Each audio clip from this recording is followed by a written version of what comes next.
Hello and welcome to Tech Deals. Allow me to introduce you to the best $60 APU that no one should buy.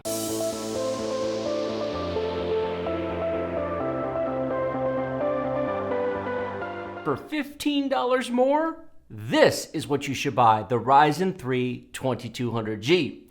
Today, we're going to be reviewing the Athlon 200GE, 220GE, and 240GE, the 2-core, 4-thread with integrated VEGA 3 graphics APUs from AMD. To be absolutely clear, this is actually a good line of APUs taken on their own merits. It's just that the Ryzen 3 2200G exists. If, however, you don't live in the United States or some of the Western countries where these are readily available, if the price difference is larger in your country, then this may be worth a look, because on their own, the value for the money here is pretty good. In today's video, I'm going to be showing you several game benchmarks on these APUs, featuring Fortnite, very popular worldwide game today. These benchmarks are live gameplay in real battles, not just some small benchmark. I'll show you the footage as well as the charts to show you what you can and cannot do on these budget APUs. In our testing today, I primarily tested with the Athlon 240GE, which is the top of the line. The only real difference between these three models is the CPU parts clock speed ranging from 3.2 to 3.5 gigahertz. All three have the same VEGA 3 integrated graphics. Truthfully, you could put any of these in your system and the performance will be about the same. As I'm recording this, they're all about the same price, so if they're within $5 of each other, just get the 240GE. Our test bench today is the X470 base Asus ROG Strix-F motherboard. The CPU and the APU will run at stock speeds, and we have 16 gigabytes of DDR4 3200 CL16 running in dual channel mode. The recordings that you're about to see were recorded on an external computer using a hardware capture card, so no performance was lost with making these recordings. MSI Afterburner provided the real-time performance numbers and the benchmark numbers, including the 1% and 0.1% lows that you'll see later in the charts. Do keep in mind that 2 gigabytes of main system RAM is set aside for the integrated graphics on these APUs, leaving us with an effective 14 gigabytes of RAM. If you only install 8 gigabytes, you're actually only left with 6, which can be pretty tight in modern games with Windows. So I do recommend 16 gigabytes if at all possible. If your game or application goes over 2 gigabytes of RAM, it just falls over into the rest of main system RAM, not costing you any performance, but that's what's set aside for the APUs. Links in the video description below to all of the Athlon APUs and to the Ryzen APUs, which frankly are a better deal if they're within $15 to maybe even $30 of these APUs, will be linked to Amazon, Newegg, and eBay down in the video description below. Those are affiliate links. They do support the channel at no extra cost to you. If you like this content and my time spent showing you these, please consider using those when shopping. Whether you buy these, or something else, it certainly is appreciated. Now, on with the benchmarks. For our first game today, we have Fortnite, and this ran remarkably well. I'm going to show you more footage of Fortnite probably than the other games, because this is probably what most people want to play on low-end machines. It's a free-to-play game. It's extremely popular worldwide, and this is actually running at 1080p. Well, it kind of is running at 1080p. The render resolution is actually set closer to 480p because we're running at 1080p low, and at 1080p low, the game automatically lowers the render resolution, and I did not force override that, because if you were to try to play this at 1080p full render resolution, then it would perform absolutely terribly, and well, a shooter like this would not be good for that. Now, when you look at the chart, I want you to realize something. When I die in Team Rumble here and I respawn, there is an in-game frame skip that is unavoidable. And essentially what that means is that you're going to get frame drops on the 0.1% low that cannot be avoided. That right there where we spawn in is where those drop off. The 1% low is more interesting because it represents the real dips in actual gameplay as opposed to just the drop off from the respawn. So in the chart, I want you to ignore the 0.1% low and just look at the 1% low. For those of you curious, the 1% low effectively represents the lowest the frame rate gets 1% of the time. Or to flip it around, 99% of the time, you'll get at least that frame rate or better. Now, at various points in the game, when I'm, for example, harvesting materials doing this, notice the frame rate is spectacular. We're up in the 100 frame per second range. I'm looking at the ground, I'm looking at a wall, got 115, 120 frames per second. This is an important thing to keep in mind when you look at averages, because when you play a game like this, it very much depends upon what you're doing. When I'm in heavy combat, which I'm going to let it run so you can see some more heavy combat here in a second, you're going to see that frame rate dip way, way down, which is going to drag down the 1% low numbers. As we jump ahead here, there's more combat going on. There's some smoke in front of us. Notice the frame rate's down in the 70s and the 80s, especially when the building is going on. But it just depends upon where you're looking at it. Every single benchmark run would be different. Every single benchmark run is going to produce different results. But if your question is, can you play Fortnite at 1080p low detail on this very inexpensive APU, the answer is very much yes, you can. I will tell you that the game world is quite ugly, and some of that is going to be masked by the YouTube upload compression. The truth is in real life, this was pretty savage, all things considered, actually looking at it. I mean, I've played this at 1080p high, I've played this at higher resolutions. No graphical detail doesn't mean everything, but in real life, 1080p low with a lowered render resolution really is pretty savage. One final point that I would like to make, when I did this recording, when I actually played this game, there was a bug in MSI Afterburner that was not recording the VEGA 3 iGPU results correctly. It has worked in the past, and actually it's been fixed since I recorded these tests, but going back and rerunning benchmarks obviously just takes away from doing new ones, and so I lived with it. If you look in the upper left-hand corner, you'll see the CPU usage, you'll see the RAM, and you'll see the frame rates, but you will not see the VEGA 3 integrated graphics usage. You can pretty much assume they were pegged to the max in all of these tests, so I didn't consider it to be a huge loss in this one instance, but it was actually reporting 65,000% usage. It had a little bit of a bug right there. Here you can see the frame rate down in the 60s. I fast-forwarded to this section of the battle because you can see so much more going on at this point than in some of the previous ones. And so I've shown you 3 different sections which give you an idea of, oh no, are we going to die? We're going to die. No. Oh, we survived. I am not the best Fortnite player in the world. Frankly, I'm not even a very good player at all. Thanks to our teammate. Oh, wait, nope. Oh, score. We got somebody. Hey, what do you know? I did something. I was useful for once. I am not a big Fortnite player. I do not profess to being very good at this, so please don't judge my gameplay too much because I really only ever play this when I benchmark it. Speaking of benchmarks, 83 frames per second average across a complete Team Rumble match, including respawns, 42 frames per second, 1% low, and 9 frames per second, 0.1% low. Ignore the 0.1% low, it doesn't mean much. The 42 is the interesting number because while it was in fact fairly smooth and while it was extremely playable, I mean, if I love this game and this is all I had, could I play Fortnite at 1080p low on an Athlon 240 GE? Yes, I could. Would I want to? No. Partly because better performance would equal better results, and I'm not a Fortnite player, but putting that issue aside, you could. And if that's what you want to do, yes, it works.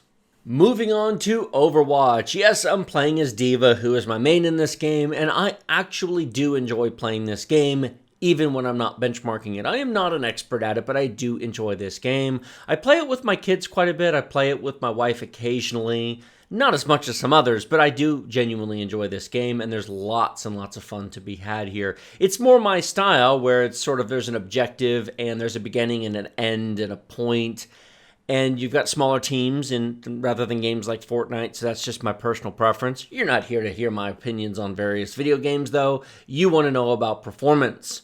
Well, you can see the real-time performance in the upper left-hand corner of the screen, and that's not bad. We are playing at 720p low, 100% render resolution. I did go in and double check the settings to make sure that it wasn't up or down scaling us, because when you select a resolution, when you put it on a new graphics card or a new CPU, Overwatch auto detects your settings and plays around with it. So I did double check to make sure, and yes, I did restart the game before benchmarking it because you got to save the settings and all that. So we changed it to 720p low. And as you can see here, it plays very nicely, it runs very nicely, and yeah, no problem. It even didn't look that bad. I mean, certainly high detail is nice, ultra detail is nice. 1440p is nice, but none of those are required. You don't have to have any of that in order to have a good experience here. So if all you've got is one of the 2-core Athlons with a VEGA 3 iGPU, yes, you can absolutely play Overwatch at decent quality level at great frame rates without a problem. 66 frames per second average, 52 frames per second 1% low, 26 frames per second 0.1% low. A death and a respawn and whatnot will cause a lower 1.1% low, but that 1% low is great. 52 frames per second? Now, I know if you're a competitive Overwatch player, I know if you're a superstar, you go, oh man, I need 100 to 150 frames per second. Come on, we're competitive players. What are you talking about? This is not for competitive. No serious competitive player on earth is playing with VEGA 3 iGPU on a $60 2-core CPU. If you're using this, you're 12 and you're just playing games for fun. Or maybe you're 42 and you're playing games for fun, take your pick. But you're not a serious competitive gamer. You just want to get in there, have some fun, play the game, just enjoy it without too much muss or fuss. And this certainly does the job just fine. Minecraft. This is not a game that I benchmark or test very often. I used to do it more, but I don't do it very often anymore because, let's be honest, Minecraft runs on a potato, and so much of what gets covered these days are high-end gaming graphics cards and high-end CPUs, and of course, even mid-range stuff. I mean, an RX 580 is extreme ridiculous overkill to play Minecraft. So, well, at least most of it. I get it, mods in very big, heavy worlds might be a little different, but for like the vast majority of situations and cases, it's not an issue. The interesting challenge in trying to benchmark this game is, what do you do and what do you show? In some past benchmarks that I've done of Minecraft, I've hopped into a world, set the view distance really far, climbed up in the sky in the freeform mode, and just flown across the sky to see how fast it would run to the world. But that's not really playing the game, that's just sort of showing off the world and whatnot. So what I'm actually doing here is running around and actually smashing things and picking up resources and looking at the ground. This plays really well until it doesn't. This was a fascinating experience. I played this longer than you're going to see in this benchmark. I actually created 2 different worlds. I played in both standard mode and creative mode. I did climb up in the sky. I did build some stuff. I probably spent, 30, maybe 40 minutes total running around in 2 different worlds and trying different things. In this mode, towards the end, I actually died because I went and started attacking things that ate me, but because I'm not a huge Minecraft player, my kids are. My kids have created some absolutely amazing creations in this game that are just... I've walked by their computer sometimes, and I'm watching them build, and I'll come back half an hour later, and they've built amazing buildings and amazing structures, and they've put in doors and chests and built stoves and beds and ladders and caves and walls, and there's a garden outside, and there's a rooftop tower, and the thing is huge, and I'm just like, what in the world did you build? And they're like, wow, I'm building a castle, Daddy, or I'm building a fortress, or I'm doing this, it's just the creativity in this game is absolutely mind-blowing. I wish this existed when I was a kid. If I was 10 years old again, I would probably spend all Saturday playing this and have way too much fun. Unfortunately, being an adult with job and responsibilities and 3 kids, and there's only so many hours in the day and I'm not able to, but I really wish this existed when I was a kid because I think it would be entirely too much fun. Now, you guys may get the point on the frame rate here, but I'm just letting it run for a little bit so you guys can see the real-time performance go up and down as I move around the game world. To be sure, if you have a 60 hertz monitor and you just turn VSync on, which I recommend, this game does not need 144 frames per second. Turn on VSync, it will lower the usage of everything in your computer, it'll lower the CPU demand, it'll lower the graphics card demand, it'll run much better. I actually probably should have done that. I actually probably should have said it that way. If the VEGA 3 graphics were displaying properly and I could show you what they look like, that would be pretty cool. And then I could set it to VSync on and show you the usage droppage and say, look, just play it at 60 frames per second, which is all most people need, and then you'll discover it works fine.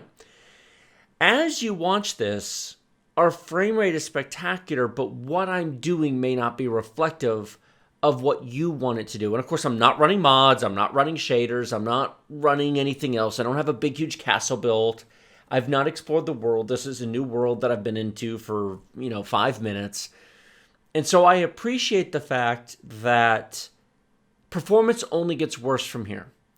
But the fact that we're starting off with remarkably good performance bodes well for anything but the most extreme Minecrafter. And honestly, if you are an extreme Minecrafter, well, there's better computers. And of course, for those of you curious, this is in fact 1080p. I call it high detail, fancy graphics, but it is full 1080p resolution. 155 frames per second. That's across a reasonable amount. It was about, as I look at it, 12 minutes of gameplay in that particular benchmark. I played it longer than 12 minutes, but the one you're looking at here was 12 minutes of actually benchmarking. Most of it is what you watched in the game there. 34 frames per second, 1% low. It's not going to be the smoothest every single time. There's going to be dips, there's going to be issues, and certainly as the world gets bigger and more complex, maybe turn off fancy graphics, maybe reduce the render distance and the chunk distance, perhaps turn off clouds. There's some adjustments you can certainly make in order to improve that if you have really busy, complex worlds. Better yet, buy a Ryzen 3 2200G and solve that problem. League of Legends. This is a very, very popular worldwide game that plays on most potatoes. Why am I showing it to you here? Well, I don't actually benchmark this very much anymore either, but it's a good thing to show because I think this is the sort of game that people want to play on this level of APU, this level of CPU and iGPU together. Some of you may watch this and say, well, of course League of Legends runs on this. League of Legends runs on Intel crappy integrated graphics, so of course it's going to run on AMD graphics. Well, fair enough, that's true, but some people want to see it and get an idea of, is it 50, is it 100, is it 150, how well does it run, and this gives you an example of that. 102 frames per second average, 60 frames per second, 1% low, and the 3 on the 0.1% is deaths and respawns. And again, that's the game. It's very common in games like this with deaths and respawns for that to happen, so ignore it. It ran fine. If you're a super mega or hyper competitive, you're not going to be playing on this level of hardware. And if you're just casual, then it does the job just fine. Pinball FX3. This is an odd one. I've never benchmarked this before, but I did benchmark Pinball FX2 way back in 2016 on some very low-end hardware. That never got a lot of views, and so frankly, I never did it again. But we're going to do it here because I think this is the sort of game that people might want to play on this. This is sort of an experiment to see how much interest there is in playing not AAA Assassin's Creed Odyssey style games on low-end hardware. Now, the view distance that I have set up at the moment is view 2, so the screen does not move. You'll notice that the frame rate at the moment is a steady 60, and it stays a steady 60 as long as the camera does not move. What's interesting is I don't know if the game is just not re-rendering the playfield. Like once it's in this spot, the bulk of the playfield is a fixed render and doesn't move, and then the only thing it renders are the paddles and bumpers and lights and anything that actually has to move on the screen. Let me rewind it for you a second and show you what I mean. This is the beginning of the video again, and I want you to watch it scale down on the screen as the frame rate drops off. As it moves down, anytime, right there, you see how it's 40 frames per second? Anytime that you are playing the game in a view mode other than the fixed one, the frame rate is terrible. It's only when it goes to this view mode that the frame rate holds 60 frames per second. And in that regard, it's interesting because, yes, this is totally, absolutely smooth and playable. I actually played this for about 20 minutes in this mode, the way you're watching right here. Completely smooth, 60 frames per second, no issues.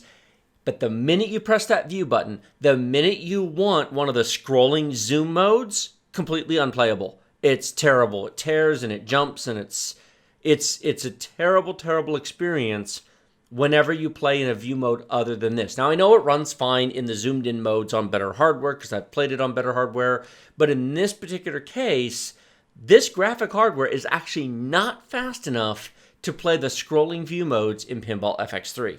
60 frames per second average because most of the gameplay time was spent at the single static view mode. The 42, 1% low, represents any time it was zoomed in, which there was enough of it, when you plunge the new ball and there's a few other things and effects that happen when you play, it drops it off. And notice the 0.1% low is about the same. Very playable, but it also represents the fact that a game that you might otherwise go, why would you ever benchmark this? Of course it's fine. Any computer can play that. Well, yeah, kinda, but maybe not. 2 gold stars for all of you for watching all 17 minutes of those benchmarks. Thank you. I wanted to show you enough live gameplay footage to give you a real-world idea of what to expect if you buy one of these APUs. Benchmark charts are nice, but they don't give you the full picture. For example, in Fortnite, I showed you 3 different sections of the battle, and if you fast forwarded to this part, go back and watch it because I showed you 3 different sections, because frame rate varies by a wide margin depending upon what you're doing, and so you can use that footage to really understand what these can and cannot do. I recently reviewed the new Ryzen 5 3400G APU, 4-core, 8-thread with VEGA 11 graphics, and to be honest, it utterly demolishes these APUs in terms of performance. But it does cost about twice as much money as these, and I understand that not everybody wants to spend that kind of money. That is why the Ryzen 3 2200G is such an incredible value for the money. As I'm recording this video, it is only $78 new directly from Amazon, and that is only $15 more than the 240GE. You get VEGA 8 graphics instead of VEGA 3. It's more than twice as powerful. You get 4 true cores, and if you look in front of me, you will see 2 coolers. The small cooler in front of me is the cooler that comes with the Athlons. It does the job, but it's not the silent cooler that you might expect. The small fan on there tends to turn pretty fast. This larger cooler right here is the Wraith Stealth Cooler, and it comes with the Ryzen 3 2200G, and it is far superior in both cooling performance and noise profile to the one that comes with the Athlons. The cooler difference alone is worth at least $10. So for the $15 price difference, the 2200G is the deal. Allow me to point out the real deal in gaming today. As nice as the Athlon APUs are, as nice as the Ryzen APUs are, if you at all can afford $200, the real value in terms of raw price to performance would be a Ryzen 5 1600 and then a used RX 570 or 580. You can currently buy a first generation used 1600 and a used RX 570 on eBay for under $200 combined for the 2 of them. The raw gaming performance of those 2 options versus any APU is just night and day. We're not talking 30 or 40% faster, we're talking 300 to 400% faster. If you truly want to play games and you can afford $200, skip all of the APUs and buy this. But if you don't have the budget for that, well, these exist. You may notice I have no Windows or productivity benchmarks in this video. In my opinion, they're simply not necessary. This generation of AMD Athlons have Zen cores in them. The previous Athlons did not, and those shouldn't be considered at all. But these have the same cores in them, the same architecture and power efficiency as the Ryzen CPUs do. So in Windows, they're fast, they're responsive, they're energy efficient. If you want to browse the web, check your email, do some light image editing, if you want to watch YouTube videos such as this, watch your Twitch streams, if you want to use Microsoft Word, Excel, and PowerPoint, if those are the tasks you want to do, these will actually do it wonderful. They're the perfect office CPU with the built-in graphics. If you want to do anything hardcore or heavy, video editing for example, they are the wrong choice. So when it comes to general Windows performance, for anything light, they're great. For anything else, buy more. These do have one other benefit besides all the others I've already mentioned. If you need an inexpensive CPU for testing multiple AM4 boards, perhaps for updating the BIOS or doing diagnostics without an installed video card, perhaps you're a PC tech and you repair machines for a living, this is actually something I would add to my own toolkit for that sort of work because of the integrated graphics and because of the broad support across multiple AM4 motherboards. It's quite handy for that task. Not that that applies to most of you, but it is an additional feature. Thank you all so much for watching today. Like this video if you like it, share it with your friends if you love it. Remember to subscribe to my channel with the big huge red button directly below. Questions, comments, thoughts, feedback, suggestions, you know where the comment section is. I don't have a chance to respond to every comment, but I promise you I do read them all and they are greatly appreciated. Links in the video description below to all of these and all of these, and the other items I showed you in this video will be down there. Links to a few other videos, links to our social media, Twitch, Twitter, and the Tech Deals Discord is down there as well. And if you like our content and you want to support the channel, link to our Patreon, Floatplane, YouTube membership are all down there as well. We certainly appreciate it. Thank you so much for watching. I will see all of you next time.